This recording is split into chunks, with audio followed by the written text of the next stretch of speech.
Now, not all insurance companies report their expenses. One of the most efficient is Medicare. It's not exactly a private insurance company, but it runs at 17.8% overhead. Plenty of companies for drug insurance, for health insurance.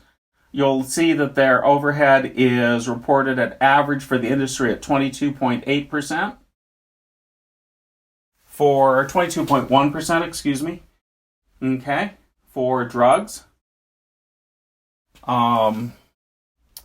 Physical services type things that, we insure. Those companies are running about 20% overhead. And these numbers are fairly representative. Inpatient services for healthcare. The insurance overhead's about, for inpatient, 15%. So the overhead is not insignificant. And if you look at the entire insurance industry, you'll see that the for-profit pieces of it make about 3%. So their profit is relatively small compared to these different costs.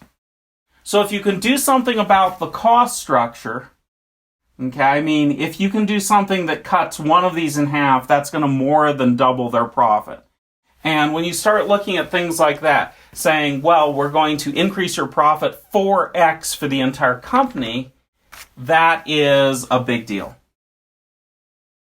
So this is the kind of things that we see. Now, most of these insurance companies, when we talk about overhead, a insurance company that's insuring some kind of car insurance or something like that with 15-20% overhead, that, the piece that is the new research piece, that's usually about 6%. So when I said it's very expensive to research new products, the new product stuff is 2x their profit. So they invest pretty heavily in those new products. And when you start talking about, we're going to be able to replace this piece, with a blockchain, again, that's twice their profit. Again, if you can only replace half of it, you can double their profit. And, that's a lot.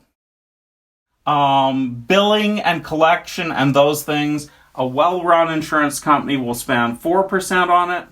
Poorly run are 6 to 8%.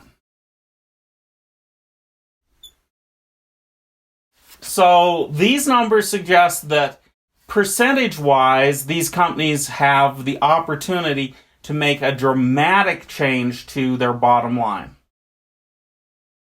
Now, if we average a whole bunch of these things together, we come up with about 17% overhead, which is what's reported as the average across the industry. And insurance in the United States is $857 billion a year. So we want to take those two numbers, multiply them together, and we're talking about $145 billion opportunity. If you could knock all this off. If you can just knock off half of it, we're talking about $72 billion a year. Most companies looking at a $72 billion a year profit, or change to their company, that's a big number. This is not just chump change. This is existential threat to the entire insurance industry and the opportunity to cut what people are spending on it dramatically. There's profit to be made here at those kind of numbers. So, can you really build something that goes from the 17% down to 4% overhead? Or 10% overhead? Any one of these kind of things. Is it worth doing? yeah, that's 72 billion bucks. I mean, there's a thing out there, and take a look at that, man. That is some serious pile of dough. Some of them are more efficient. I have the breakdown for efficiency in term life. Okay. And I want to kind of run through those numbers. But in term life, we have 61% is the payout. That's what they actually return. They are a little bit more aggressive in terms of product development. They're doing, on average in the industry, 11% for product development. 9% is pretty good for operations.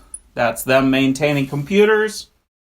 They also generally have IT for building new products, for running their systems. That's usually running about 11%. Now, they do some sales and marketing, okay? You see for them that 8% is sales and marketing cost. And most of these guys, if not all of them, okay, certainly most of them run at a 0% profit. So all of the money that they make is because they get the money first, get to use it for decades, and make money, and then they pay everything out. So, if they don't pay things out, and this is quite often set legally in each state, they will have to make adjustments. They may have to return money. They may have to, increase the amount that they pay out. But basically, they don't get to make a profit on this. Not on the sale of the insurance, just on what they do with your money in between. So, this you're not going to change. Product development, yep. Operations, run it on a network, smart contracts. It isn't going to go down all the way, but it's going to go down some. 11% for IT, yep. And marketing. That probably is not going to go down. In fact, if it were me seeing these numbers running an insurance company and I could knock those numbers in half, this one would go way up, in fact. I would drive more sales and try to get more people to use it because I would have a competitive advantage over my competitors, and I would be saying, okay, let's put the competitive advantage to use and get more customers. So looking at it this way in this particular kind of insurance, this is bigger than these numbers.